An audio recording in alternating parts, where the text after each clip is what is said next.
But it is a real pleasure to welcome this new class into Georgetown's medical school. It's a pleasure for someone like myself, who has been in medicine for more than 60 years, to see another group of young people willing to undertake the responsibilities that go with being a physician. It's a combination of privilege and responsibility. I think you made a wise choice, particularly today when so many young people have so many other avenues available to them. But having decided to embark on that career, I'd like to take a few moments to say something about the heart and soul of what it is to be a physician. And that's going to be expressed this afternoon in the symbolic act of putting on the white coat. Now, I want to do something that may seem strange to you. I want to welcome you into the profession this afternoon. You haven't taken a single exam, you haven't taken a single class. And here I am welcoming you into the profession. Ordinarily, that's done on graduation. Why do I do that? I do it because this afternoon you will make two acts of profession. The word profession has been sadly debased. It means almost anything. Anybody who has a capability to do this, that, or the other thing is a professional. Well, that's true in one sense, and you certainly should be developing your skills to the utmost. But the true meaning of the word profession comes from the Latin word to declare aloud, to make a commitment, to make a public commitment. Now this afternoon, when you put on the white coat, you'll be making a public commitment. And then shortly thereafter, you'll repeat that commitment in words when you take the Hippocratic Oath.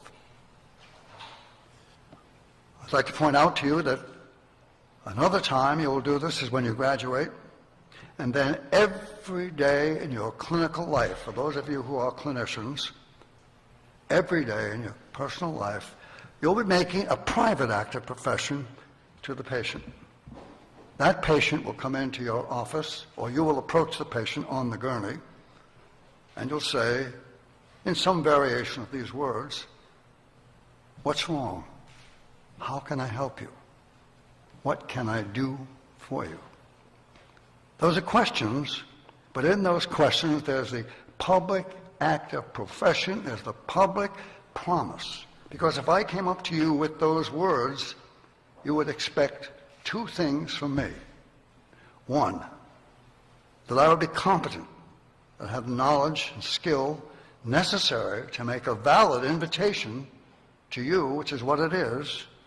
And second, that I would use that skill in your interests and not someone else's. Those two elements. You profess those when you ask the patient, "Can I help you?" That's the active profession you repeat as long as you are an active physician. This morning, this afternoon, you put on the white coat, which is your public promise that you assume the responsibilities that go with the privileges of a medical education. Privileges, you will say, while we're paying an enormous tuition. Whose privilege are you talking about? But you could not get a medical education without society's mandate, without society offering you privileges which are essential to learning what it is to be a physician. And those privileges are not to give you pride, not to make you think you're better than anyone else, but to impose certain obligations in return for those privileges. The privileges. You will be studying anatomy. I presume you still will do a little bit of dissection, if not a lot, as we did in my time. 600 hours worth, right? I don't know that we knew any more anatomy than anybody else, but we certainly were exposed. But exposure, as you'll learn later, doesn't necessarily mean contagion. So whether it took or not is another story. But certainly that privilege, which of course would send you to jail if society hadn't given you a mandate. And you need to know that.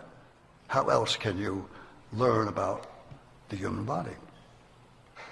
You then will have the opportunity to participate in the care of patients when you're unable to do so in any sense of competency. You'll be learning. You'll be intruding, as a matter of fact, into the predicament of illness of other human beings. They will permit it, society will permit it, but it's a precious privilege to enter into the life of another human being who is suffering, a life of another human being in terms of their psyche, sometimes even their souls, as well as their bodies, to enter the intimacy of another human being's world, and to be allowed to do so. Why? Because it's necessary to be able to heal and to treat other human beings. Later on in your career, you will be learning at an accelerated pace and taking on more responsibility with procedures, practicing procedures on other human beings, not in the sense of making them experimental, but participating with your faculty in those procedures so that you'll learn how to do it. These are all privileges. And putting on the white coat, you are taking advantage of those privileges, and it is for only one purpose. Society allows it because the knowledge you gain is important for the welfare of our fellow citizens. So the white coat, therefore, is not a trivial matter. You wear it, if you wear it well, if you live up to the responsibilities that go with it, then you can be proud of it. But unfortunately, some of our confreres do not wear it well, and that will be up to you, as you will see before I finish. You're going to be making your declaration, your profession, by putting on that coat and taking the oath in the presence of your colleagues, your family, and the public. It is as public a declaration as you'll ever make, and they will all understand that you're dedicating your life to something other than your own self-interest primarily. Think about it. How many activities are there in this modern world of ours in which human beings dedicate themselves to something other than their own self-interest?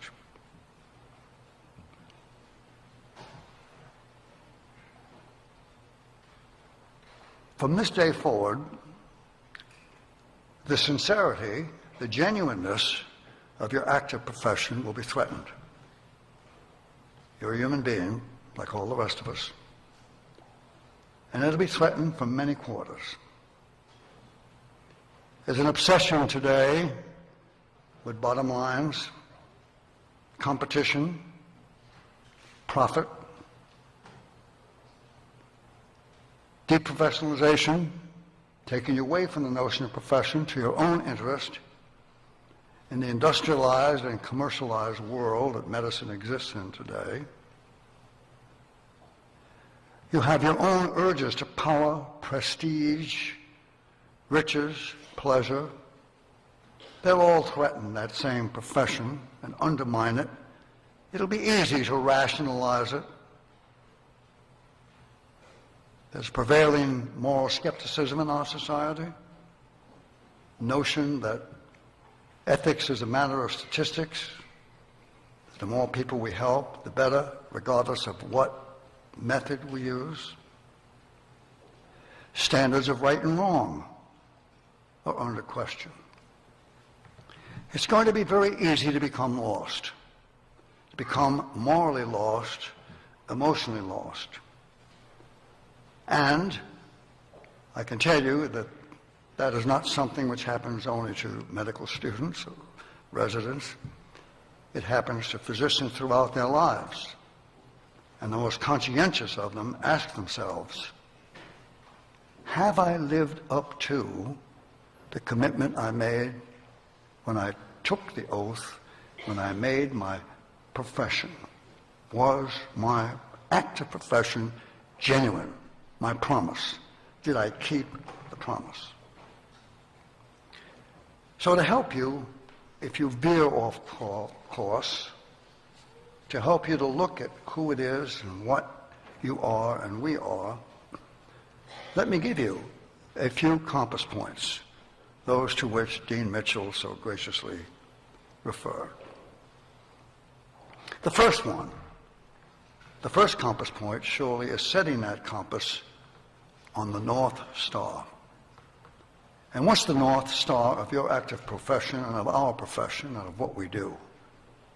You know the answer, but I need to repeat it for you because it's forgotten over and over and over again. North Star is the welfare of the patient.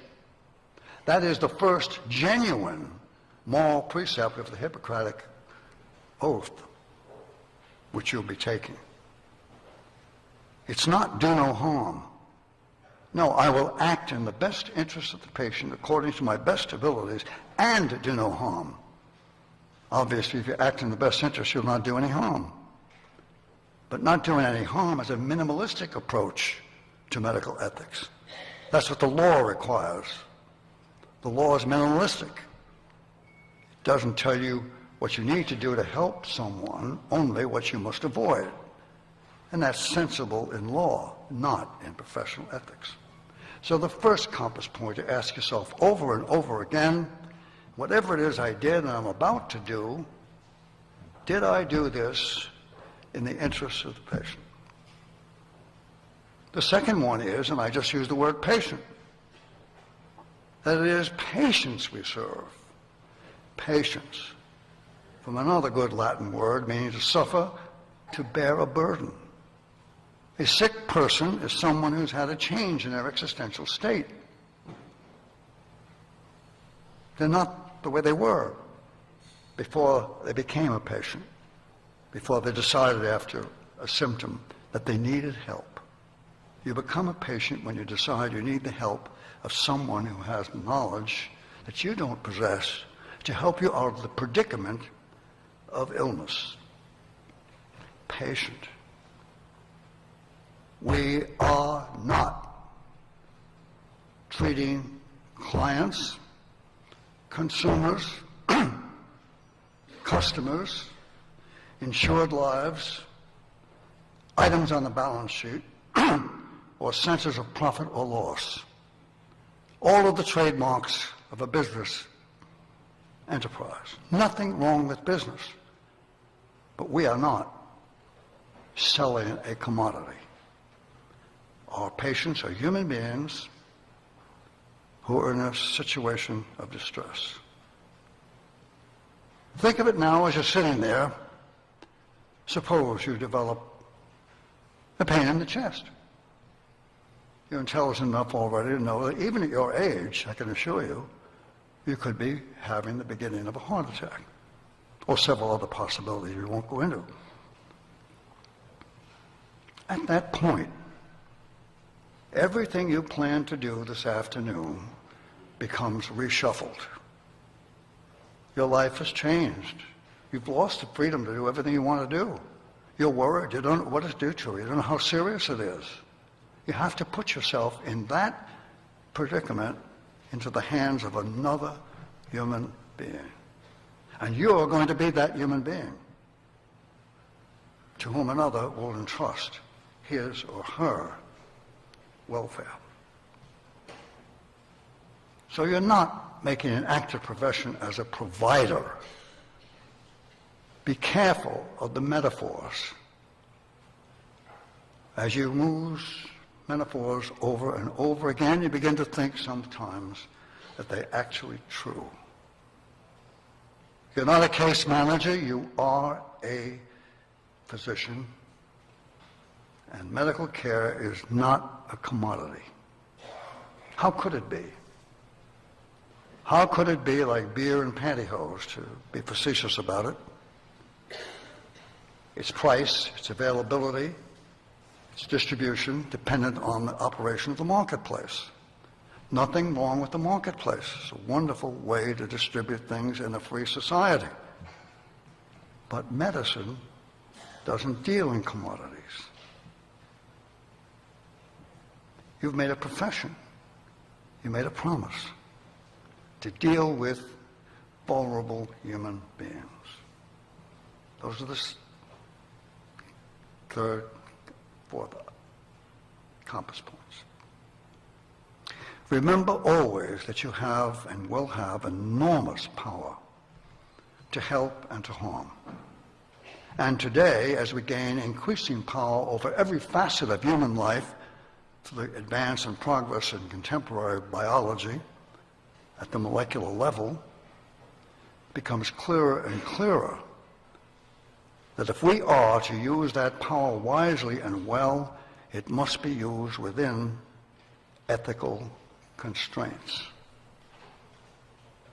You can take advantage of a patient.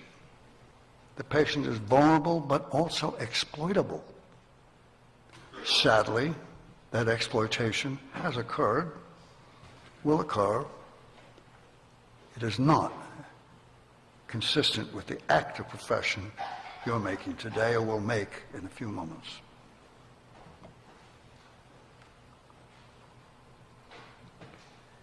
Remember, you cannot heal without compassion. You cannot heal without having some sense of the experience, the predicament the patient is going through. Yes, you can carry out the technical procedure, but I can tell you from the 60 years I'm referring to that the real doctoring begins when the technology ends. The real doctrine begins when the technology ends. So your knowledge, your technical knowledge, is exquisitely important, but it needs to be seated in a human being who has the capacity to feel along with, and don't laugh at me, suffer along with that patient to a certain extent.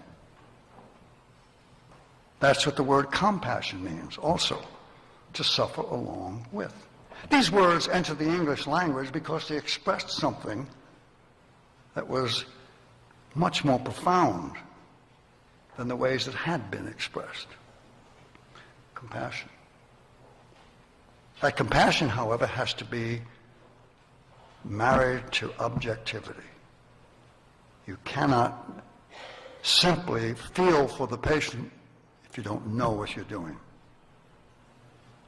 It's like flying across the country in a 747 with 300 people in the back of the plane with a very compassionate pilot who's always asking, how are you doing back there? How are things going? Shall I turn up the air a little bit? And we're about to serve dinner. Ugh. And then as he comes to San Francisco, and where's that fellow from San Francisco I met just before we started this meeting, and he sends a message back, does anyone back there know how to let the landing gear down? If you don't think that happens in medicine, I can tell you it does. So, objective compassion, the capacity to become involved, the capacity to step back, both.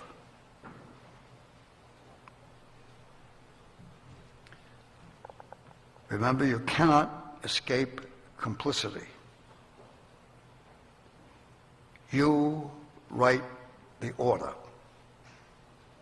Today, in a highly organized structure that medicine is, very often physicians think that, well, I'm doing what the system requires, or I'm part of something bigger than me, or I can't be responsible for this ethical problem. We're going to get an ethical consult. And I have to say over and over again when they do these consults, I cannot remove you of your responsibility. Whatever happens to that patient comes as a consequence of something you ordered and you are therefore complicitous if harm comes to the patient. We can't avoid it. It's not just physicians, other health professionals as well, responsible for the things that within their sphere of expertise, the nurse, the allied health worker, the social worker, the pastoral counselor. They are all clinicians confronting human beings in the situation of illness. You will be dealing with teams, with other people. Take their advice, consult them. But remember, you sign the order. Moral complicity. I said that you took and will take your oath before your fellow classmates, before your families, before the public. You become, therefore, the members of a moral community, bound together by a common set of commitments. Again, back to that profession. If it's to be genuine, you have a certain responsibility then for each other. You also have a responsibility to see that our profession as a body, and we've failed in that many times, serves the interests of the public, not just the individual patient. So that a just health care system, the better distribution of health care, availability and accessibility, is not something we can wash our hands and say, well, that's the bigger issue, of course. We are a moral community. Just imagine how much power we have which we do not use, how we could affect change if we worked collectively in the interests of patients, not in our own interests. All too often, we have, as a profession, complained about something that's happened because it violated our privileges. The unfortunately distorted notion of privilege, not privilege the way I used it at the beginning, a privilege which meant obligations. No, but suppose that we, and if we had the courage with other health professionals, were to stand for what happens to patients in our healthcare system. Some of the things that disturb us today about the system need to be brought to the attention of the public. We have great moral power. We should use it. Finally, you are going to be and should be and must be a continuing student. You've heard that before. But one of the great attractions of medicine is that it changes. We learn more. We become wiser. We recognize our errors. We have to correct those errors. But remember, this goes right back to the first part of your profession, the active profession. When you said, can I help you? The first thing was competence, wasn't it? As the years go by, it's easy to lose that competence. Take it from an aging cerebrum. It's very easy to maintain that competence. So these are your compass points. Alone, they're not going to suffice. They've got to be calibrated. They have to be set firmly and unerringly on that North Star, on the good of the patient. You have to do this sensitively, accurately, and most important of all, and this is the final compass point, everything ultimately depends on your character. I am a teacher of ethics as well as clinical medicine, and the one lesson I'll give you from ethics is that it is not a question of solving puzzling dilemmas or knowing the principles of ethics. It's learning something about who you are about your character and what are the things that drive you and how they relate to North Star, the patient you're treating. So I'm going to put alongside the compass points I gave you 8 virtues, and I'll be ending. 8 virtues. I teach virtue ethics, among other theories, and I can assure you that there's no way to avoid the character question. Because no matter what theory of ethics you have, it's going to have to funnel through a moral agent. And the moral agent is a human being, and you as a physician are the moral agent through whom the care of the patient funnels in terms of its ethical dimensions. You are, believe it or not, and I know this sounds pretentious, but it's fact, you are the ultimate and final safeguard for that human being. You have to protect that patient in the organization against the policies of the nation or the institution that's deleterious to that patient. You have to be able to stand up and take your stand. What are the virtues? First, obviously, fidelity to trust. Fidelity to trust. You elicited trust by promising to help. You voluntarily offered yourself as a healer. Let's call things by their right name. This is not romanticism. This is the real world. If you've ever been ill, you know what I'm talking about. And you will be, each and every one of you, on the gurney. Fidelity to that trust which you elicited freely from this person. And the patient had to trust you. They had no choice. Oh yes, they could have investigated your credentials and qualifications and the number of your mortality, morbidity statistics. But in the long run, they have to trust you. That's number one. The second virtue I've already said something about. I'll repeat it just quickly. This notion of compassion.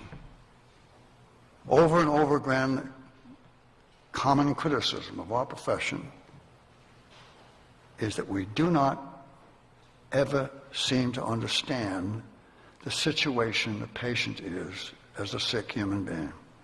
I ask patients over and over again, what should I tell these young people? And what they tell me is, and not making this up to fit into my remarks, they tell me, tell them please to try to see the world a little bit from our point of view. The vulnerability, the dependence, the anxiety of submitting yourself to another human being's ministrations. The third one will not sit well with you. Suppression of self-interest to a certain degree. We're not asking here for monastic medicine, please. Don't reduce what I'm saying to that kind of absurdity. But we are saying that medicine, because of the nature of what it does, this vulnerability of the patient, the dependence on you, that situation means that you can't put your own interests first. And when it comes to money and profit, that will become a very important, significant challenge and a significant measure of who you are. The fourth virtue is humility. Here I've been putting all these enormous responsibilities on you, inflating you, but I hope in a way terrifying you as well, because it terrifies me. And now I'm saying humility. We have to bear that knowledge well, kindly, and again, within ethical constraints. Intellectual honesty. Saying what you do not know and knowing when to say and what to say about what you do not know. Dean Mitchell has not asked me to interview any of you for medical school, so you didn't have the dreadful experience of an interview with me, which would have centered on one thing only: your intellectual honesty. I'm not going to go into the methodology I use, but I am interested in knowing whether you are safe to be trusted at 3 o'clock in the morning when nobody's there and you've got the fate of another human being on your hands. Intellectual honesty. Knowing what you do not know. The sixth is moral courage. The courage to stand up against the system, to stand for the patient, to stand for the justice of the system. Moral courage. Moral courage to expose yourself. We don't know what the next contagious disease will be. It comes down the line. I was always greatly distressed when AIDS first came into the picture, and some young physicians would say, I'm not going to treat these people because it wasn't in my contract. The physician-patient relationship is not a contract. Can never be a contract. How could it be? Contracts are carried out between people with at least some semblance of equality and bargaining power on both sides. What's the bargaining power of the man on the gurney with a pain in his chest? The seventh virtue is altruism. Thinking about and wanting to do good for those you meet. Essential, because the first principle, as I said some while ago, is beneficence, acting in the best interest of the patient.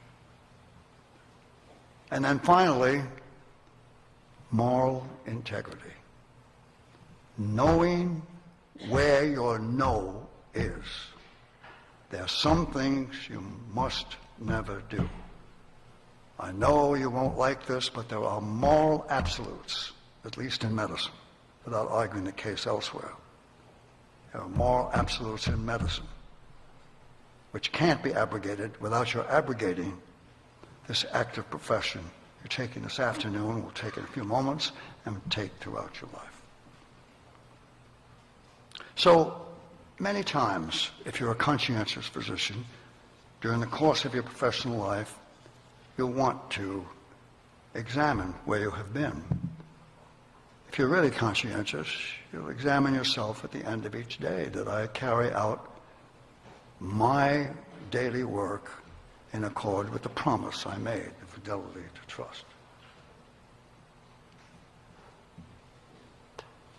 All of this is what ethics is about. Not about those theories, which I write about in extenso. It's about the kind of person you are, about the way you examine yourself for the degree to which you've lived up to the promise you've made, and the degree and extent to which you know where you have to say no. And we've had too many examples in world history of bodies of physicians, and even now in our time, who are not saying no when the fundamental ethical promise they've made is violated. We cannot do the Pontius Pilate act. We are responsible. Thank you very much.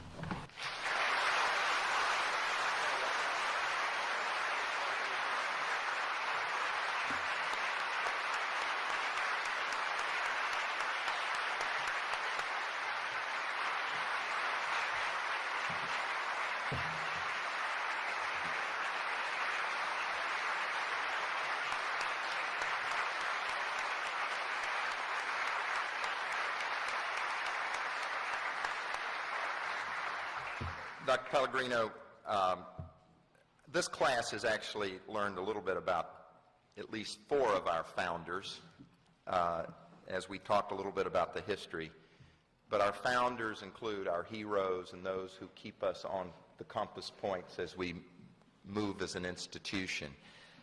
We are thrilled that you have launched us in the white coat ceremony through the years. I can tell you officially that going forward, you may not be behind the podium, but going forward, this will be the Ed Pellegrino Lecture in Professionalism every year for the white coat ceremony, as long as we're here.